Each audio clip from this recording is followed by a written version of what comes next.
Hindi magdedeklara ang Philippine National Police ng suspensyon sa kanilang police operations laban sa mga komunistang rebelde. Ito'y sa harap ng nalalapit na anibersaryo ng Communist Party of the Philippines o CPP sa December 26. Ayon kay PNP spokesperson Brigadier General Jean Fajardo, inatasan ang lahat ng police regional offices na magpatupad ng heightened alert laban sa mga posibleng pag-atake ng mga rebelde at local terrorist.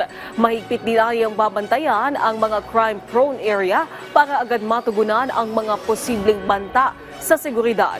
Dagdag pa ng opisyal, paiigtingin din ang security measures sa mga malalayong lugar para malabanan ang mga insidente ng pangaharas at pananambang na hindi umano malabong mangyari dahil ilang matataas sa opisyal na communist groups ang naaresto na. History will tell us na kapag nag-declare po ng SOCO and SOCO po ang security forces, ay yun din po yung ginagamit na opportunity ng mga communist terrorist groups and even yung mga local terrorist groups para mag-initiate ng kanilang mga ambuscades, harassments, and retaliatory attacks.